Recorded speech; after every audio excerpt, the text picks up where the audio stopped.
오늘 우리가 함께 나눌 이야기는 진심은 언제나 통한다는 믿음 하나로 가장 어두운 절망의 터널을 지나온 한 남자의 인생 기록입니다. 이 이야기가 여러분의 마음에 작은 울림을 준다면 구독과 좋아요로 응원해 주십시오.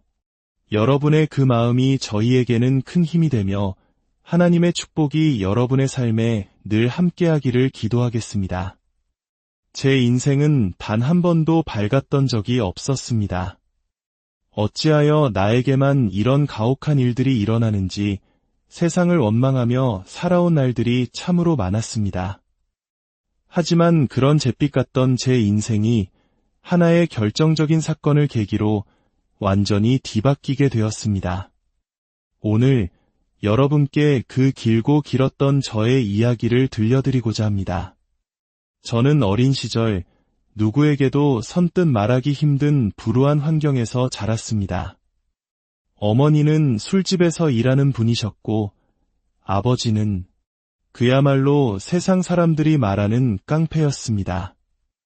그러다 보니 제 어린 시절 기억 속에 부모님의 따뜻한 모습은 단 한 조각도 남아있지 않습니다. 저는 그저 부모님 밑에서 태어났을 뿐 저를 키워주신 분은 할머니셨습니다.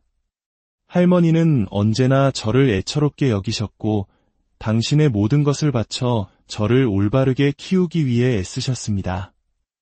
하지만 연로하신 할머니 혼자서 손자를 키우는 것은 현실적으로 너무나도 힘든 일이었습니다. 설상가상으로 아버지는 아주 가끔 할머니 댁을 찾아왔는데 그 목적은 단 하나, 돈이었습니다. 아이, 어머니, 돈 있는 거 다 안다니까요. 얼른 좀 줘봐요. 나 지금 급하다고요. 이제 가야 되는데 어디 있어요? 내가 알아서 가져갈 테니 말만 해요. 이놈아, 애미한테 돈이 어디 있단 말이냐. 오랜만에 집에 왔으면 내 새끼 얼굴부터 봐야 할 것 아니냐. 애는 거들떠보지도 않고 돈만 찾다니. 이럴 거면 다신 오지 마라. 너한테 줄 돈 100원 한 푼도 없다. 왜 못 줘요? 아들이라고는 나 하나뿐인데 돈 있으면 당연히 나한테 줘야지. 얼른 내놔봐요. 여기 옷장 깊숙이 숨겨놨네. 어머니, 잘 쓸게요. 야, 백동우.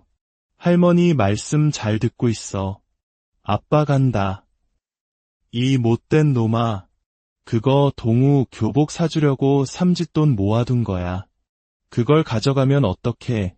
힘겨운 살림 속에서도 할머니는 저를 위해 한 푼, 두 푼 삼짓돈을 모아두셨지만 아버지는 귀신같이 그 사실을 알아내고는 나타나 그 돈을 몽땅 가져가 버리곤 했습니다. 어릴 적 제게 아버지는 공포 그 자체였습니다. 술에 취해 비틀거리며 집에 들어와온 집안을 헤집고 다니실 때면 저는 그 자리에 얼음처럼 굳어 눈물만 뚝뚝 흘릴 수밖에 없었습니다. 그렇게 공포에 질려 떠는 저를 보고서도 아버지는 단 한 번도 따뜻한 눈길을 주지 않으셨습니다. 어머니 역시 아주 가끔 저를 보러 오셨지만 그마저도 제가 중학생이 되면서부터는 발길이 완전히 끊겼습니다. 지방에 있는 술집으로 가게 되었다는 말만 남긴 채 어머니와는 연락조차 닿지 않았습니다. 그렇게 저는 부모의 사랑이라는 것을 단 한 번도 느껴보지 못한 채 어린 시절을 보내야 했습니다. 그런 저의 학창시절이 평범할 리 없었습니다. 공부에 집중하지 못하고 늘 방황하며 시간을 보냈습니다. 그런 저를 보며 할머니께서 늘 하시던 말씀이 있었습니다. 동우야, 이 할미는 내가 공부 잘하기를 바란 적 단 한 번도 없다. 다만 밖에서 사고만 치지 말아다오. 다른 건 몰라도 우리 동우 마음이 얼마나 깊고 착한지 이 할미는 다 안다. 그러니 남에게 피해주지 말고 제발 사고만은 치지 말 거라. 알았지? 저는 할머니의 그 간절한 말씀을 참아 외면할 수 없었습니다. 비록 공부를 잘하지는 못했지만 할머니의 말씀대로 다른 사람을 못살게 굴거나 큰 사고를 치고 다니지는 않았습니다. 오히려 저는 사람들과 어울리는 것을 좋아했습니다. 그런 제 인생에서 유일하게 미워하고 증오했던 단 두 사람, 바로 저의 부모님이었습니다. 아이러니컬하게도 부모님에 대한 증오심은 제 마음을 강철처럼 단단하게 만들었습니다. 절대로 부모처럼 살지 않겠다는 그 독한 다짐 하나로 지금껏 버텨왔습니다. 저는 어떻게든 성공하기 위해 대학 진학을 포기하고 사회의 가장 밑바닥부터 일을 시작했습니다. 건설 현장은 기본이었고 돈이 되는 일이라면 가리지 않고 닥치는 대로 했습니다. 초반에는 어리고 경험이 없다는 이유로 현장에서도 일을 잘 주지 않았습니다. 말 그대로 일당을 받아 하루 벌어 하루 먹고 사는 날들의 연속이었습니다. 그러다 어느 정도 일이 손에 익숙해지자 한 건설 현장에서 고정적으로 일할 기회를 얻게 되었습니다. 20살 초반, 그때 저는 난생 처음으로 직원으로서 월급이라는 것을 받아보았습니다. 한 달 동안 땀 흘려번 돈은 결코 큰 액수가 아니었지만 제 손에 쥐어진 그 돈은 세상 무엇과도 바꿀 수 없을 만큼 뿌듯하고 소중했습니다. 한 달 내내 제가 흘린 땀방울이 이렇게 값진 결실로 돌아왔다는 사실이 저를 너무나도 행복하게 했습니다. 그날 밤 저는 할머니를 모시고 동네 작은 식당에서 외식을 했습니다. 집으로 돌아오는 길, 할머니는 제 손을 꼭 잡고 눈물을 흘리셨습니다. 동우야, 고맙다. 이 할미는 우리 동우가 이렇게 건강하게만 자라준 것만으로도 하나님께 감사한데 어느새 이렇게 커서 직장도 다니고 이 늙은 할미 맛있는 것도 사주고 정말 고맙고 또 고맙다. 할머니, 나 앞으로 더 잘 될 거예요. 다음에는 더 좋은 곳에서 맛있는 거 실컷 사드릴게요. 그러니까 할머니, 그때까지 꼭 오래오래 건강하셔야 해요. 그래, 알았다. 우리 동우를 봐서라도 이 할미가 더 건강해야지. 고맙다. 내 강아지. 제가 20대가 되었을 때 할머니는 이미 칠순을 훌쩍 넘기셨습니다.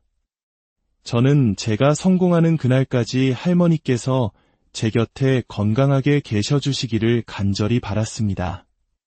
할머니와 단둘이 사는 삶은 소박했지만 더할 나위 없이 행복했습니다. 하지만 그 작은 행복을 방해하는 그림자는 어김없이 찾아왔습니다. 바로 아버지와 어머니였습니다. 제가 20대 후반이 되자 부모님은 마치 약속이라도 한 듯 저를 찾아오기 시작했습니다. 젊은 시절 제대로 된 직업 한 번 갖지 않고 살아온 그들이 50대 후반이 되어 무슨 돈벌이가 있었겠습니까? 돈이 떨어지니 이제는 아들을 찾아와 뻔뻔한 부탁을 하기 시작한 겁니다. 어느 날 퇴근길, 집대문 앞에 누군가 서 있는 것이 보였습니다. 어둠 속에서 처음에는 누구인지 알 수 없었지만 가까이 다가갔을 때 저는 제 눈을 의심했습니다. 그 사람은 바로 어머니였습니다. 동우야, 엄마야, 엄마. 여긴 어쩐 일이세요? 어쩐 일은 우리 아들 얼굴 보러 왔지. 잠깐 시간 되니? 엄마랑 오랜만에 밥이라도 함께 하자. 아니요. 그냥 가세요. 왜 오셨는지 모르겠지만 저는 드릴 말씀 없습니다. 아이고, 왜 그래? 엄마가 자주 못 와서 삐졌구나. 미안하다. 엄마도 먹고 살기 바빠서 그랬지. 정말 큰맘 먹고 온 거니까 엄마랑 밥 한 끼만 하자. 응? 어린 시절 제 얼굴 한번 제대로 들여다본 적 없던 어머니가 갑자기 왜 찾아왔을까 의아했지만 저는 차마 어머니를 그냥 돌려보낼 수가 없었습니다. 하지만 식당에 앉아 술이 한두 잔 들어가자 어머니는 이내 본색을 드러냈습니다. 저기, 동우야, 너 요즘 월급 받는다며? 얼마나 받니? 그래도 현장 일이면 꽤 받겠네. 그건 왜요? 아니, 원래 자식 월급은 부모가 관리해주는 법이야.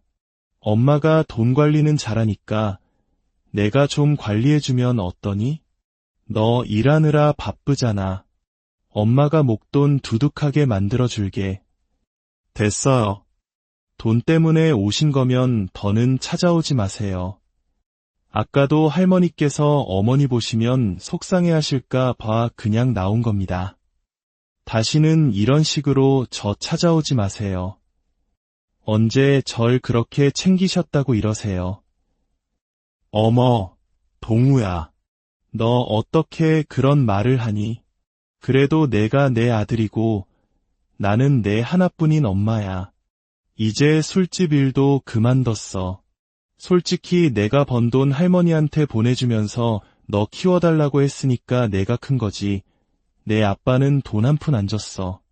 다 내 덕이라고. 그러니까 이제 그 집에서 나와서 엄마랑 같이 살자. 엄마도 이제 아들 덕 좀 보면서 편하게 살아보자. 어머니의 뻔뻔한 말에 저는 그동안 억눌러왔던 분노가 머리끝까지 치솟는 것을 느꼈습니다. 평생 자식을 나 몰라라 해놓고 이제 와서 부모 노릇, 자식 노릇을 운운할 수 있는지 도저히 이해할 수 없었습니다. 아들이요? 제가 크는데 보태준 게 뭐가 있다고 아들 타령이세요. 할머니한테 주셨다는 그 돈 꼴랑 얼마나 된다고 그러세요. 평생 자식을 자식처럼 대하지도 않아 놓고 이제 와서 자식 노릇을 바라십니까? 저는 못합니다. 저한테 엄마, 아빠는 없는 사람이나 마찬가지라고요. 뭐, 이놈이. 엄마가 잘못했다. 앞으로는 엄마가 잘할게. 우리 그동안 서운했던 거 다 풀고 잘 지내보자. 엄마가 요즘 일도 없고 돈도 없어서 정말 힘들어서 그래. 하나뿐인 아들한테라도 좀 기대서 살아보고 싶어서 그런 거야. 제가 힘들 땐 제 곁에 있어 주시기라도 했습니까? 됐습니다. 다신 찾아오지 마세요. 다음에 또 찾아오시면 저 말로 안 끝낼 겁니다. 저는 냉정하게 말하고 자리에서 일어났습니다. 어머니라는 사람도 이러한데 아버지라는 사람은 오죽했겠습니까? 한동안 잠잠했던 아버지도 나이가 들고 돈이 떨어지자 어김없이 집으로 찾아와 행패를 부리기 시작했습니다. 하지만 예전처럼 아버지가 무섭지만은 않았습니다. 어느 날 집에 돌아오니 아버지가 술에 취해 집안을 엉망으로 만들며 돈을 찾고 있었습니다. 그 모습을 보자마자 저는 아버지의 팔을 잡아 끌고 대문 밖으로 밀어냈습니다. 이 자식이 지금 애비한테 손을 대. 머리 좀 컸다고 애비를 우습게 아는구나. 너 나한테 혼 좀 나볼래? 어떻게 혼내실 건데요? 어디 해보시죠. 아버지가 아버지 노릇을 해야 자식도 대접을 해주는 겁니다. 어떻게 이렇게 뻔뻔하게 찾아오실 수 있습니까? 다신 찾아오지 마세요. 뭐, 이놈이 내 집을 내가 왜 못 들어가. 아버지는 저를 밀치고 집 안으로 들어가려 했지만 어느새 아버지보다 키도 덩치도 훨씬 커져버린 저를 당해내지 못했습니다. 결국 아버지는 포기하고 제 앞에서 씩씩거리며 소리쳤습니다. 싫습니다. 마지막으로 아버지로 대접해드릴 때 조용히 돌아가세요. 다음부터는 이렇게 말로 하지 않을 겁니다.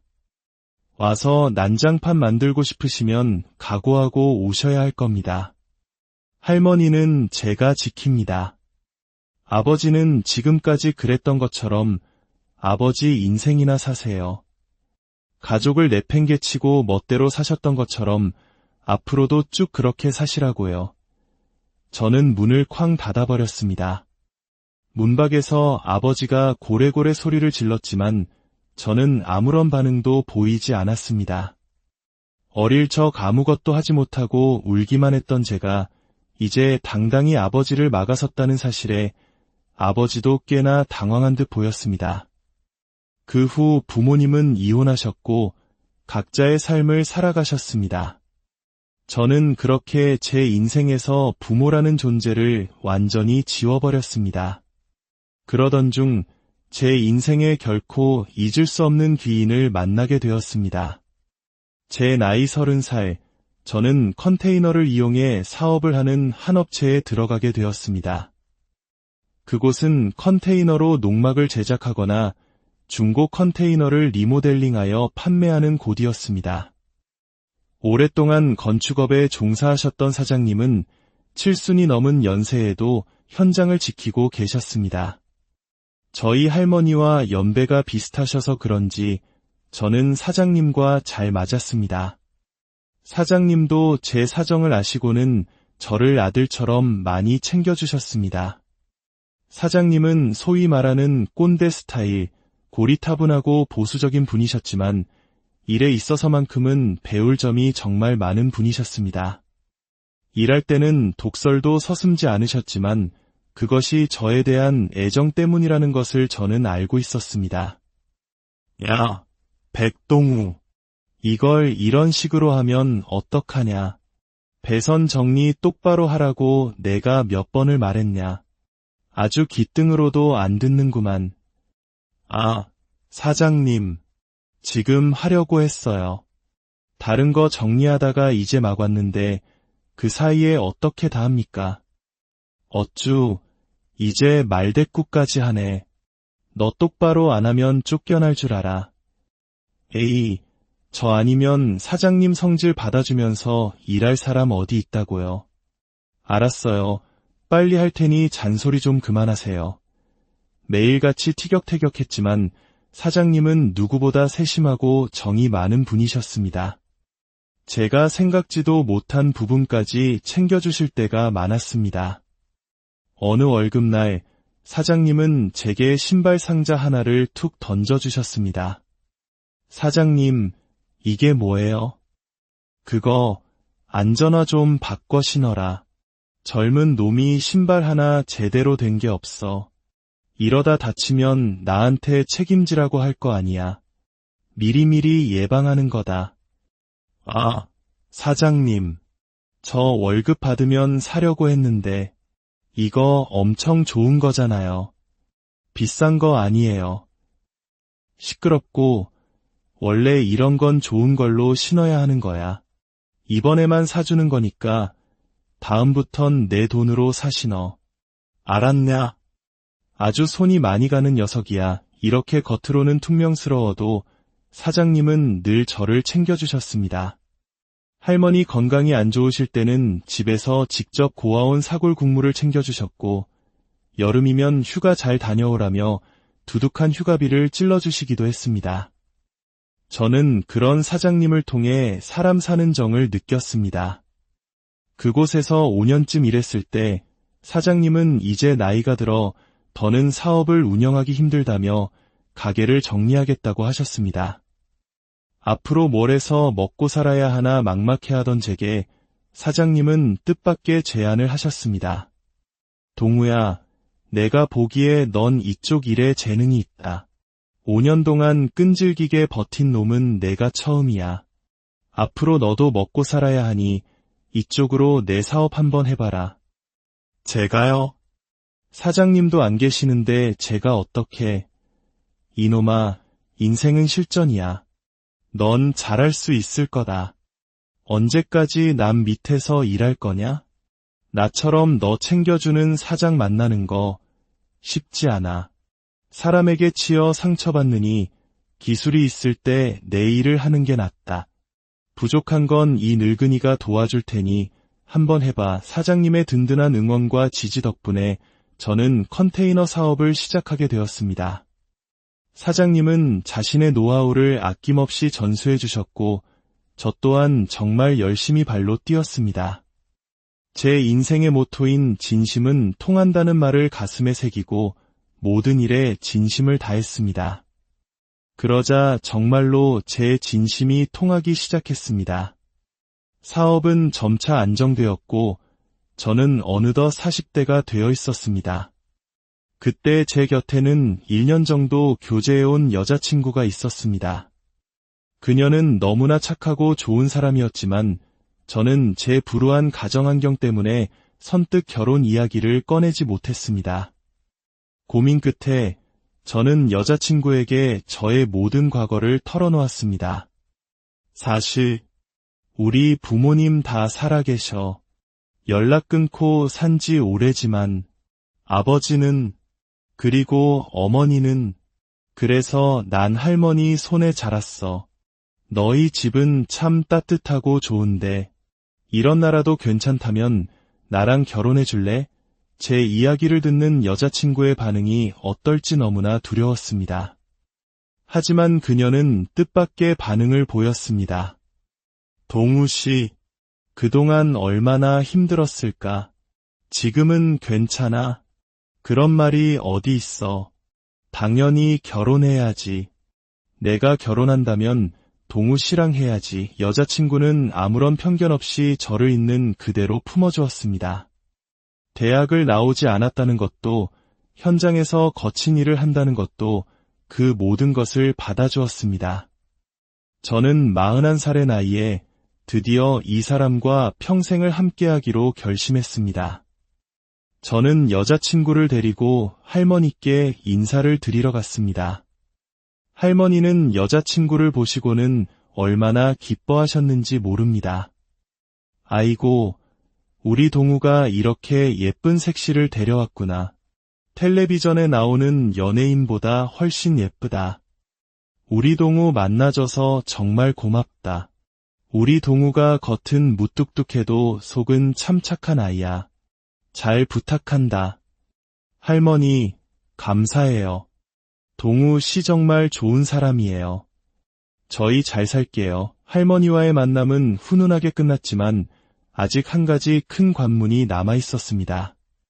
바로 여자친구 부모님의 허락을 받는 것이었습니다.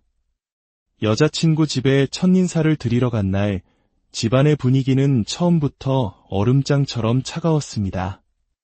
여자친구의 어머니는 저를 본체만 체하셨고 아버지는 소파에 앉아 눈길 한 번 주지 않으셨습니다. 식사 준비는커녕 믹스커피 한 잔을 제 앞에 탁 소리가 나게 내려놓는 것이 전부였습니다. 신이한테 얘기는 좀 들었는데 할머니 손에서 컸다고. 네. 어릴 때부터 할머니 손에서 자랐습니다. 부모는 뭐 하시고? 갑작스러운 질문에 당황하자 옆에 있던 여자친구가 대신 대답하려 했지만 어머니는 말을 잘랐습니다. 아, 맞다. 아비는 평생 깡패짓하고 어미는 술집 여자라고 했지. 부모야 그렇다 치고 자네는 지금 무슨 일 하는가?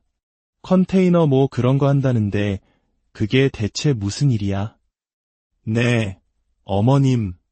컨테이너로 집도 짓고 리모델링해서 공간을 만드는 일입니다. 건축일과 비슷합니다. 사업하는 사람이면 은행 빚도 꽤 있겠네. 그거보다 얼마나 버는가? 한 2천 정도 벌고 있습니다. 뭐? 2천? 지금 우리랑 장난하나? 연봉 2천으로 어떻게 살려고 그래? 여자친구 어머니의 목소리는 순식간에 날카로워졌습니다. 어휴, 내가 우리 신이한테 아무나 만나지 말라고 그렇게 말했건만. 하여간 천한 집안에서 태어나면 그 피는 못 속인다더니. 부모가 그러니 자식이 이 모양이지. 할머니 손에서 자랐으면 뭘 제대로 배웠겠어? 곱게 키운 우리 딸을 자네 같은 사람한테 보낼 것 같아? 어림도 없지. 내 말 뜻 알겠나? 그 순간 저는 더 이상 참을 수가 없었습니다. 네, 알겠습니다. 집안에서 원치 않는 결혼, 저 역시 하고 싶지 않습니다.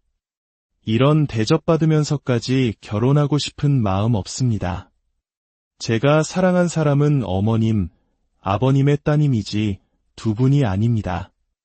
제 환경이 부족한 것은 알지만 제 삶 전체를 그렇게 모욕할 자격은 없으십니다. 뭐? 고작 연봉 2천 벌면서 뭐가 그렇게 당당해. 죄송하지만 어머님, 연봉이 2천이 아니라 월 2천입니다. 뭐, 월 2천이라고? 제 말에 여자친구의 부모님은 믿을 수 없다는 표정으로 굳어버렸습니다. 저는 더 이상 그 자리에 머물고 싶지 않았습니다. 자기 자식이 귀하면 남의 자식도 귀한 줄 아셨으면 좋겠습니다. 커피 잘 마셨습니다. 저는 그 집을 뒤도 돌아보지 않고 나왔습니다. 뒤따라 나온 여자친구는 울면서 제게 사과했지만 저는 이미 마음을 굳힌 뒤였습니다. 미안하다. 우리 그만하자. 너희 부모님 심정 모르는 건 아니지만 우리 할머니까지 무시하는 집안과 결혼할 수 없어. 그날 밤 저는 억울함과 분노에 잠을 이룰 수 없었습니다. 그토록 노력해서 가난의 굴레에서 벗어나려 했는데 결국 이런 식으로 발목이 잡힌다는 사실이 너무나도 비참했습니다. 그렇게 며칠이 지났을 때 모르는 번호로 전화 한 통이 걸려왔습니다. 전화를 건 사람은 다름 아닌 여자친구의 어머니였습니다. 백서방, 나야, 신이 엄마. 내가 정말 미안하네. 우리 딸이 지금 식음을 전폐하고 누워있어. 내가 정말 큰 죄를 지었어. 보이는 것만 보고 자네한테 상처를 준 것 같아 정말 미안하네. 혹시 시간 되면 다시 한번 와주면 안 되겠는가? 내가 갈비찜 기가 막히게 하거든. 얼굴 보고 정식으로 사과하고 싶어서 그래. 제발 부탁하네. 어머니의 목소리는 며칠 전에 기세등등함은 온데간데 없이 간절함으로 가득 차 있었습니다. 전화를 끊고 저는 깊은 생각에 잠겼습니다. 며칠 동안 아무것도 먹지 않고 누워만 있다는 여자친구의 소식에 마음이 무거워졌습니다. 이후 여자친구의 아버님께도 직접 전화가 왔습니다. 두 분은 진심으로 저에게 사과하셨고 저는 결국 그 진심을 외면할 수 없었습니다. 제 인생의 모토는 진심은 통한다였으니까요. 그렇게 저희는 양가 부모님의 축복 속에서 결혼을 하게 되었습니다.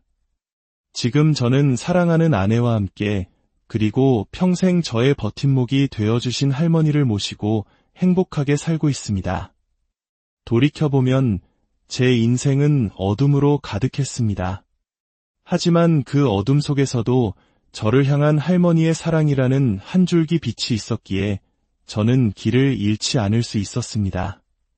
그리고 진심이라는 무기를 들고 묵묵히 제 길을 걸어왔을 때 하나님께서는 제게 좋은 인연과 기회를 허락해 주셨습니다.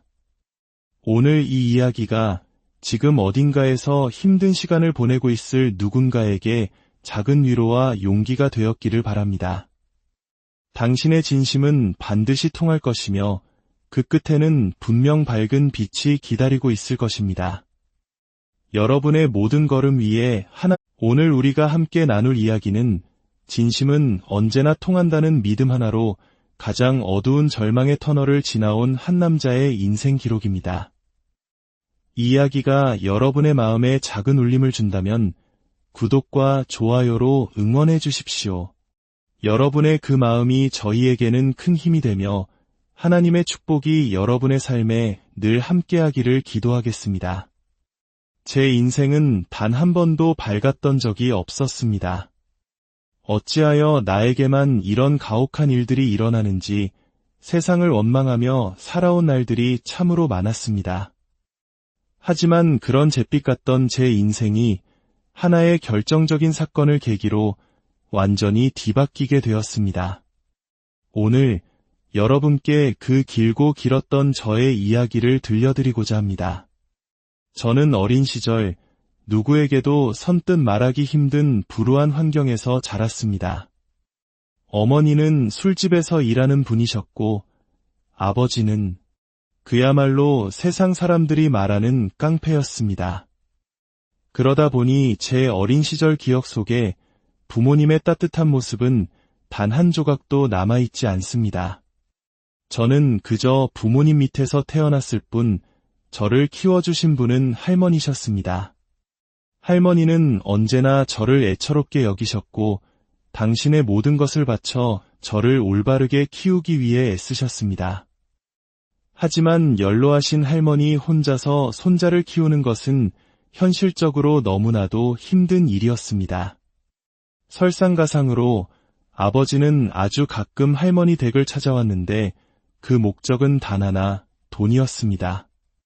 아이, 어머니, 돈 있는 거 다 안다니까요.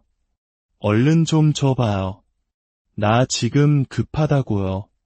이제 가야 되는데 어디 있어요? 내가 알아서 가져갈 테니 말만 해요. 이놈아, 애미한테 돈이 어디 있단 말이냐. 오랜만에 집에 왔으면 내 새끼 얼굴부터 봐야 할 것 아니냐. 애는 거들떠보지도 않고 돈만 찾다니. 이럴 거면 다신 오지 마라. 너한테 줄 돈 100원 한 푼도 없다. 왜 못 줘요?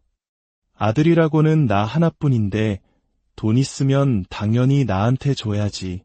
얼른 내놔봐요. 여기 옷장 깊숙이 숨겨놨네. 어머니, 잘 쓸게요. 야, 백동우. 할머니 말씀 잘 듣고 있어. 아빠 간다. 이 못된 놈아. 그거 동우 교복 사주려고 삼짓돈 모아둔 거야. 그걸 가져가면 어떡해. 힘겨운 살림 속에서도 할머니는 저를 위해 한 푼, 두 푼 삼짓돈을 모아두셨지만 아버지는 귀신같이 그 사실을 알아내고는 나타나 그 돈을 몽땅 가져가 버리곤 했습니다. 어릴 적 제게 아버지는 공포 그 자체였습니다. 술에 취해 비틀거리며 집에 들어와 온 집안을 헤집고 다니실 때면 저는 그 자리에 얼음처럼 굳어 눈물만 뚝뚝 흘릴 수밖에 없었습니다. 그렇게 공포에 질려 떠는 저를 보고서도 아버지는 단 한 번도 따뜻한 눈길을 주지 않으셨습니다. 어머니 역시 아주 가끔 저를 보러 오셨지만 그마저도 제가 중학생이 되면서부터는 발길이 완전히 끊겼습니다. 지방에 있는 술집으로 가게 되었다는 말만 남긴 채 어머니와는 연락조차 닿지 않았습니다. 그렇게 저는 부모의 사랑이라는 것을 단 한 번도 느껴보지 못한 채 어린 시절을 보내야 했습니다. 그런 저의 학창시절이 평범할 리 없었습니다. 공부에 집중하지 못하고 늘 방황하며 시간을 보냈습니다. 그런 저를 보며 할머니께서 늘 하시던 말씀이 있었습니다. 동우야, 이 할미는 내가 공부 잘하기를 바란 적 단 한 번도 없다. 다만 밖에서 사고만 치지 말아다오. 다른 건 몰라도 우리 동우 마음이 얼마나 깊고 착한지 이 할미는 다 안다. 그러니 남에게 피해주지 말고 제발 사고만은 치지 말 거라. 알았지? 저는 할머니의 그 간절한 말씀을 차마 외면할 수 없었습니다. 비록 공부를 잘하지는 못했지만 할머니의 말씀대로 다른 사람을 못살게 굴거나 큰 사고를 치고 다니지는 않았습니다. 오히려 저는 사람들과 어울리는 것을 좋아했습니다. 그런 제 인생에서 유일하게 미워하고 증오했던 단 두 사람, 바로 저의 부모님이었습니다. 아이러니컬하게도 부모님에 대한 증오심은 제 마음을 강철처럼 단단하게 만들었습니다. 절대로 부모처럼 살지 않겠다는 그 독한 다짐 하나로 지금껏 버텨왔습니다. 저는 어떻게든 성공하기 위해 대학 진학을 포기하고 사회의 가장 밑바닥부터 일을 시작했습니다. 건설 현장은 기본이었고 돈이 되는 일이라면 가리지 않고 닥치는 대로 했습니다. 초반에는 어리고 경험이 없다는 이유로 현장에서도 일을 잘 주지 않았습니다. 말 그대로 일당을 받아 하루 벌어 하루 먹고 사는 날들의 연속이었습니다. 그러다 어느 정도 일이 손에 익숙해지자 한 건설 현장에서 고정적으로 일할 기회를 얻게 되었습니다. 20살 초반, 그때 저는 난생 처음으로 직원으로서 월급이라는 것을 받아보았습니다. 한 달 동안 땀 흘려번 돈은 결코 큰 액수가 아니었지만 제 손에 쥐어진 그 돈은 세상 무엇과도 바꿀 수 없을 만큼 뿌듯하고 소중했습니다. 한 달 내내 제가 흘린 땀방울이 이렇게 값진 결실로 돌아왔다는 사실이 저를 너무나도 행복하게 했습니다. 그날 밤 저는 할머니를 모시고 동네 작은 식당에서 외식을 했습니다. 집으로 돌아오는 길 할머니는 제 손을 꼭 잡고 눈물을 흘리셨습니다. 동우야, 고맙다. 이 할미는 우리 동우가 이렇게 건강하게만 자라준 것만으로도 하나님께 감사한데 어느새 이렇게 커서 직장도 다니고 이 늙은 할미 맛있는 것도 사주고 정말 고맙고 또 고맙다. 할머니, 나 앞으로 더 잘 될 거예요. 다음에는 더 좋은 곳에서 맛있는 거 실컷 사드릴게요. 그러니까 할머니, 그때까지 꼭 오래오래 건강하셔야 해요. 그래, 알았다. 우리 동우를 봐서라도 이 할미가 더 건강해야지. 고맙다. 내 강아지. 제가 20대가 되었을 때 할머니는 이미 칠순을 훌쩍 넘기셨습니다. 저는 제가 성공하는 그날까지 할머니께서 제 곁에 건강하게 계셔주시기를 간절히 바랐습니다. 할머니와 단둘이 사는 삶은 소박했지만 더할 나위 없이 행복했습니다. 하지만 그 작은 행복을 방해하는 그림자는 어김없이 찾아왔습니다. 바로 아버지와 어머니였습니다. 제가 20대 후반이 되자 부모님은 마치 약속이라도 한 듯 저를 찾아오기 시작했습니다. 젊은 시절 제대로 된 직업 한 번 갖지 않고 살아온 그들이 50대 후반이 되어 무슨 돈벌이가 있었겠습니까? 돈이 떨어지니 이제는 아들을 찾아와 뻔뻔한 부탁을 하기 시작한 겁니다. 어느 날 퇴근길 집대문 앞에 누군가 서 있는 것이 보였습니다. 어둠 속에서 처음에는 누구인지 알 수 없었지만 가까이 다가갔을 때 저는 제 눈을 의심했습니다. 그 사람은 바로 어머니였습니다. 동우야, 엄마야, 엄마. 여긴 어쩐 일이세요? 어쩐 일은 우리 아들 얼굴 보러 왔지. 잠깐 시간 되니? 엄마랑 오랜만에 밥이라도 함께 하자. 아니요. 그냥 가세요. 왜 오셨는지 모르겠지만 저는 드릴 말씀 없습니다. 아이고, 왜 그래? 엄마가 자주 못 와서 삐졌구나. 미안하다. 엄마도 먹고 살기 바빠서 그랬지. 정말 큰맘 먹고 온 거니까 엄마랑 밥 한 끼만 하자. 응? 어린 시절 제 얼굴 한번 제대로 들여다본 적 없던 어머니가 갑자기 왜 찾아왔을까 의아했지만 저는 차마 어머니를 그냥 돌려보낼 수가 없었습니다. 하지만 식당에 앉아 술이 한두 잔 들어가자 어머니는 이내 본색을 드러냈습니다. 저기, 동우야, 너 요즘 월급 받는다며? 얼마나 받니? 그래도 현장 일이면 꽤 받겠네. 그건 왜요? 아니, 원래 자식 월급은 부모가 관리해주는 법이야. 엄마가 돈 관리는 잘하니까 내가 좀 관리해주면 어떠니? 너 일하느라 바쁘잖아. 엄마가 목돈 두둑하게 만들어줄게. 됐어요. 돈 때문에 오신 거면 더는 찾아오지 마세요. 아까도 할머니께서 어머니 보시면 속상해하실까 봐 그냥 나온 겁니다. 다시는 이런 식으로 저 찾아오지 마세요. 언제 절 그렇게 챙기셨다고 이러세요. 어머, 동우야, 너 어떻게 그런 말을 하니? 그래도 내가 내 아들이고 나는 내 하나뿐인 엄마야. 이제 술집 일도 그만뒀어. 솔직히 내가 번 돈 할머니한테 보내주면서 너 키워달라고 했으니까 내가 큰 거지. 내 아빠는 돈 한 푼 안 줬어. 다 내 덕이라고. 그러니까 이제 그 집에서 나와서 엄마랑 같이 살자. 엄마도 이제 아들 덕 좀 보면서 편하게 살아보자. 어머니의 뻔뻔한 말에 저는 그동안 억눌러왔던 분노가 머리끝까지 치솟는 것을 느꼈습니다. 평생 자식을 나 몰라라 해놓고 이제 와서 부모 노릇, 자식 노릇을 운운할 수 있는지 도저히 이해할 수 없었습니다. 아들이요? 제가 크는데 보태준 게 뭐가 있다고 아들 타령이세요. 할머니한테 주셨다는 그 돈 꼴랑 얼마나 된다고 그러세요. 평생 자식을 자식처럼 대하지도 않아 놓고 이제 와서 자식 노릇을 바라십니까? 저는 못합니다. 저한테 엄마, 아빠는 없는 사람이나 마찬가지라고요. 뭐, 이놈이. 엄마가 잘못했다. 앞으로는 엄마가 잘할게.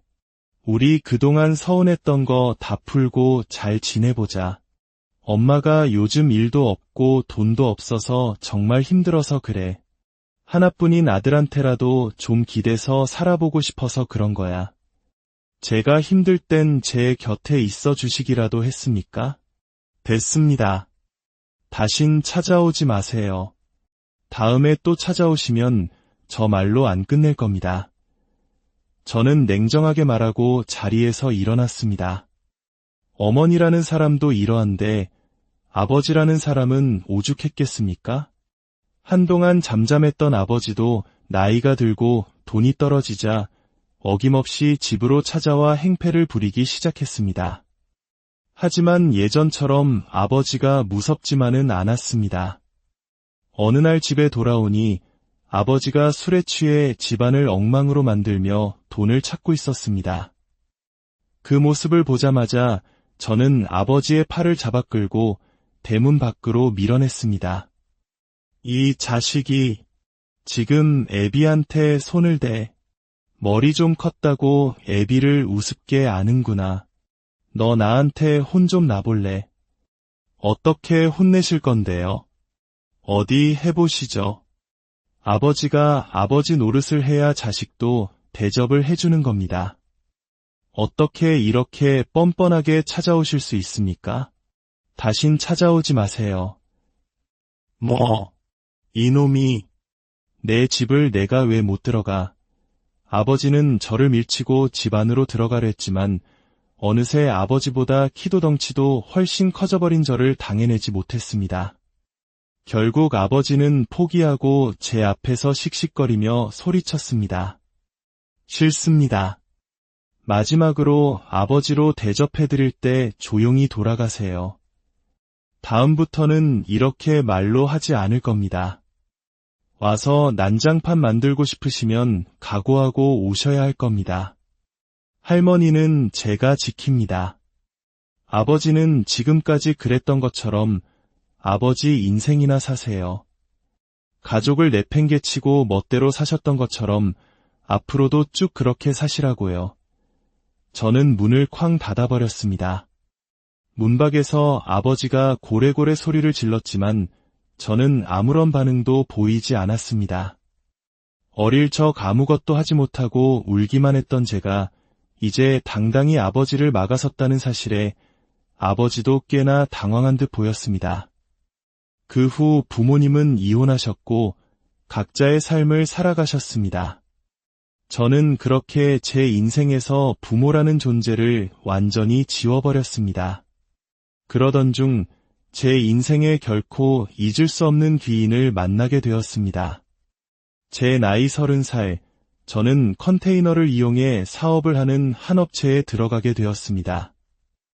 그곳은 컨테이너로 농막을 제작하거나 중고 컨테이너를 리모델링하여 판매하는 곳이었습니다.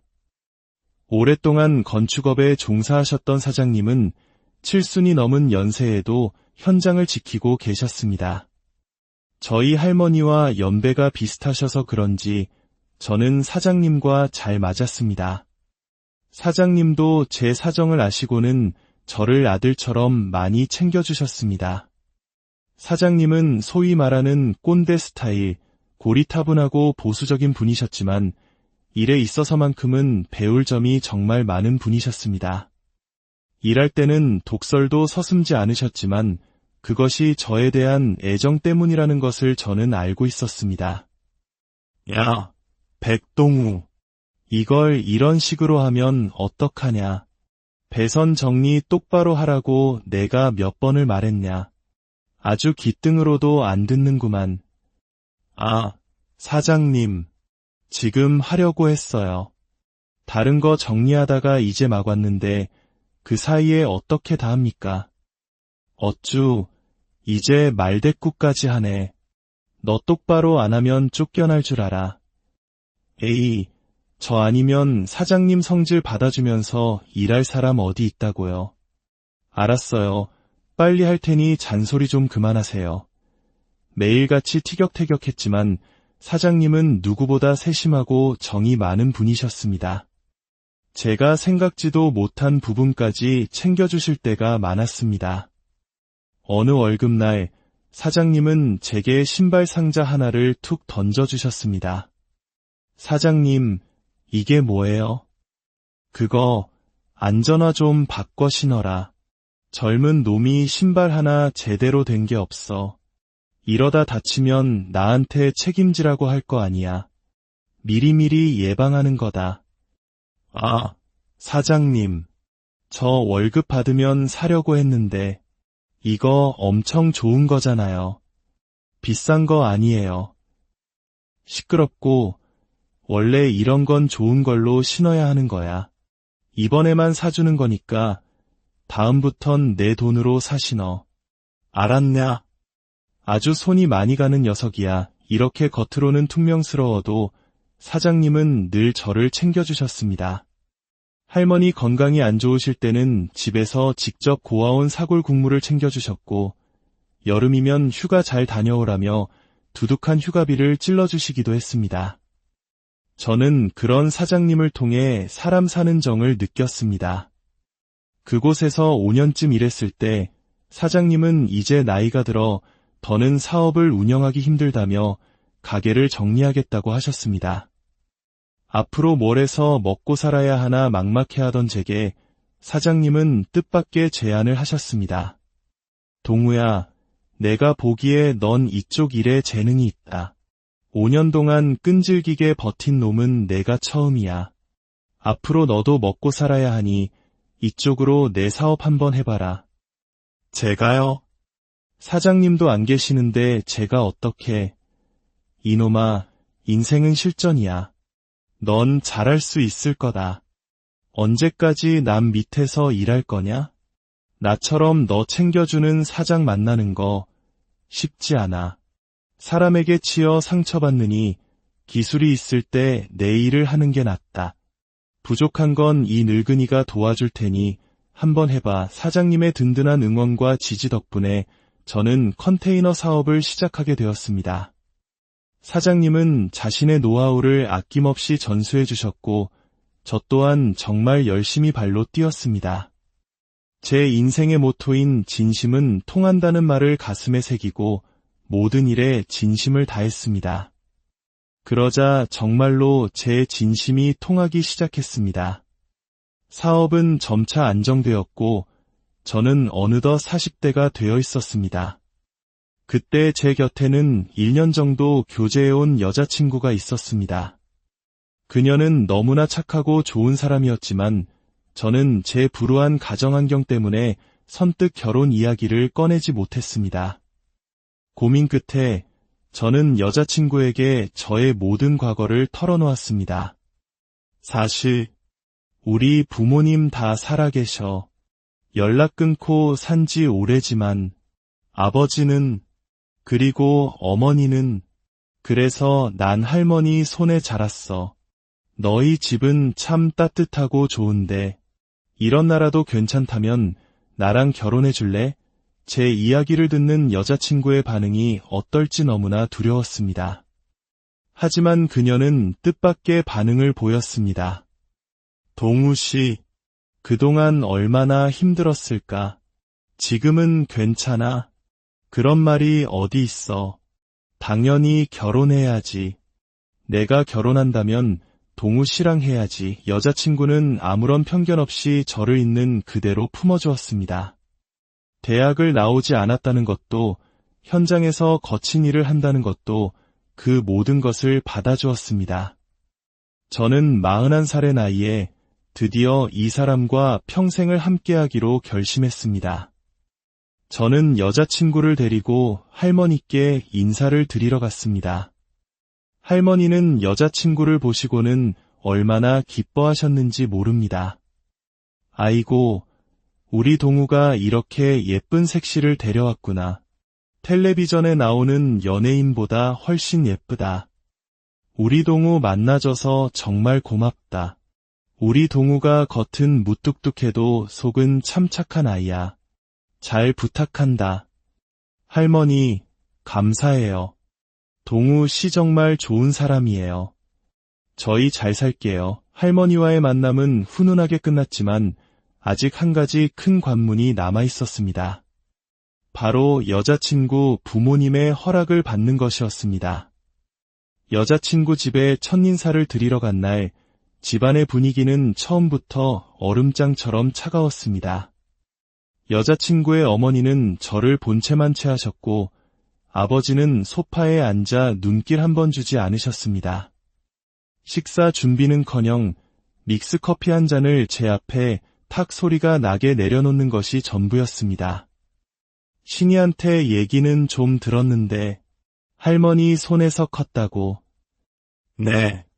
어릴 때부터 할머니 손에서 자랐습니다. 부모는 뭐 하시고?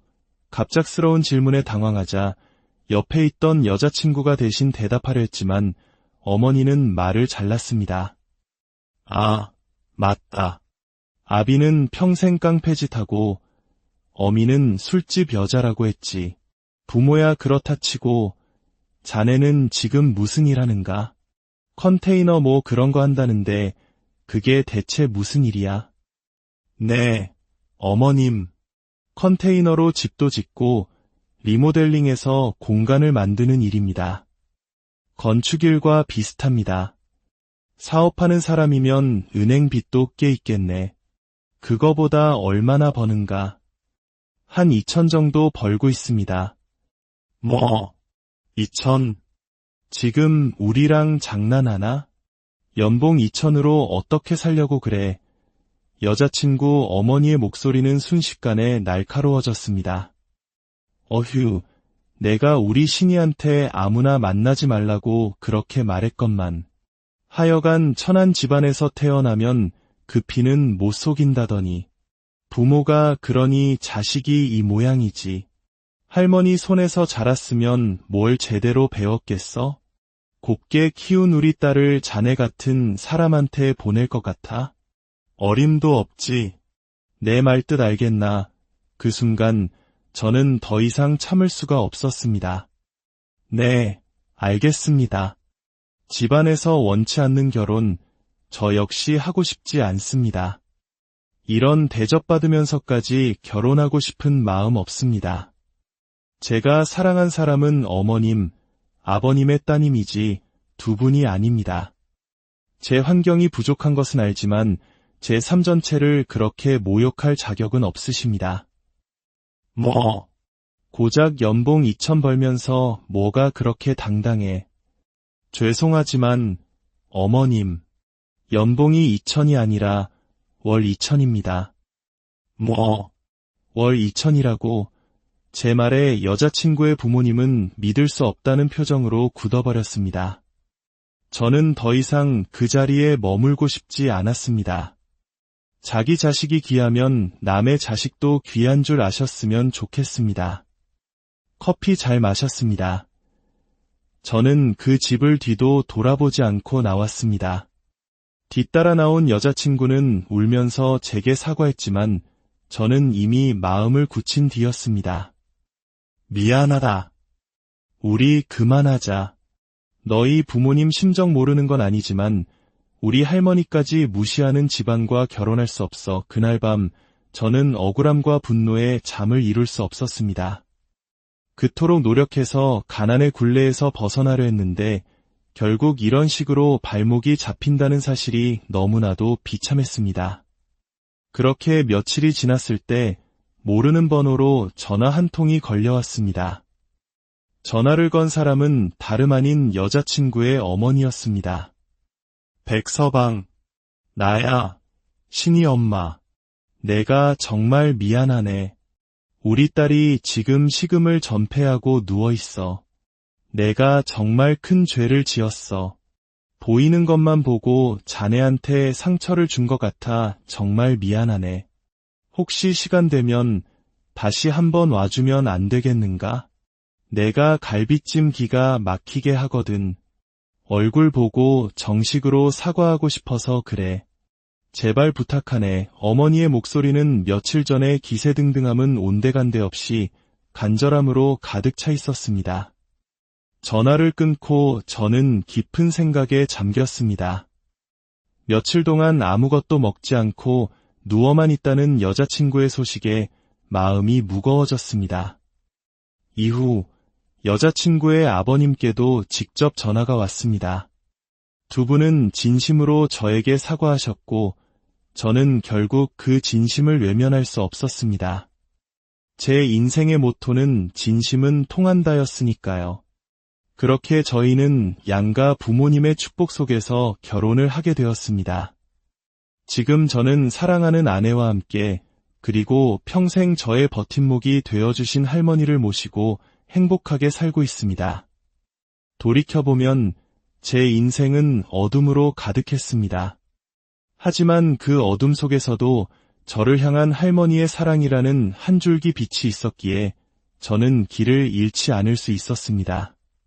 그리고 진심이라는 무기를 들고 묵묵히 제 길을 걸어왔을 때 하나님께서는 제게 좋은 인연과 기회를 허락해 주셨습니다.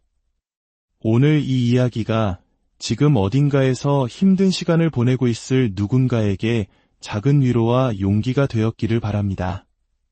당신의 진심은 반드시 통할 것이며 그 끝에는 분명 밝은 빛이 기다리고 있을 것입니다. 여러분의 모든 걸음 위에 오늘 우리가 함께 나눌 이야기는 진심은 언제나 통한다는 믿음 하나로 가장 어두운 절망의 터널을 지나온 한 남자의 인생 기록입니다. 이 이야기가 여러분의 마음에 작은 울림을 준다면 구독과 좋아요로 응원해 주십시오. 여러분의 그 마음이 저희에게는 큰 힘이 되며 하나님의 축복이 여러분의 삶에 늘 함께하기를 기도하겠습니다. 제 인생은 단 한 번도 밝았던 적이 없었습니다. 어찌하여 나에게만 이런 가혹한 일들이 일어나는지 세상을 원망하며 살아온 날들이 참으로 많았습니다. 하지만 그런 잿빛 같던 제 인생이 하나의 결정적인 사건을 계기로 완전히 뒤바뀌게 되었습니다. 오늘 여러분께 그 길고 길었던 저의 이야기를 들려드리고자 합니다. 저는 어린 시절 누구에게도 선뜻 말하기 힘든 불우한 환경에서 자랐습니다. 어머니는 술집에서 일하는 분이셨고 아버지는 그야말로 세상 사람들이 말하는 깡패였습니다. 그러다 보니 제 어린 시절 기억 속에 부모님의 따뜻한 모습은 단 한 조각도 남아있지 않습니다. 저는 그저 부모님 밑에서 태어났을 뿐 저를 키워주신 분은 할머니셨습니다. 할머니는 언제나 저를 애처롭게 여기셨고 당신의 모든 것을 바쳐 저를 올바르게 키우기 위해 애쓰셨습니다. 하지만 연로하신 할머니 혼자서 손자를 키우는 것은 현실적으로 너무나도 힘든 일이었습니다. 설상가상으로 아버지는 아주 가끔 할머니 댁을 찾아왔는데 그 목적은 단 하나, 돈이었습니다. 아이, 어머니, 돈 있는 거 다 안다니까요. 얼른 좀 줘봐요. 나 지금 급하다고요. 이제 가야 되는데 어디 있어요? 내가 알아서 가져갈 테니 말만 해요. 이놈아, 애미한테 돈이 어디 있단 말이냐. 오랜만에 집에 왔으면 내 새끼 얼굴부터 봐야 할 것 아니냐. 애는 거들떠보지도 않고 돈만 찾다니. 이럴 거면 다신 오지 마라. 너한테 줄 돈 100원 한 푼도 없다. 왜 못 줘요? 아들이라고는 나 하나뿐인데 돈 있으면 당연히 나한테 줘야지. 얼른 내놔봐요. 여기 옷장 깊숙이 숨겨놨네. 어머니, 잘 쓸게요. 야, 백동우. 할머니 말씀 잘 듣고 있어. 아빠 간다. 이 못된 놈아. 그거 동우 교복 사주려고 삼짓돈 모아둔 거야. 그걸 가져가면 어떡해. 힘겨운 살림 속에서도 할머니는 저를 위해 한 푼, 두 푼 삼짓돈을 모아두셨지만 아버지는 귀신같이 그 사실을 알아내고는 나타나 그 돈을 몽땅 가져가 버리곤 했습니다. 어릴 적 제게 아버지는 공포 그 자체였습니다.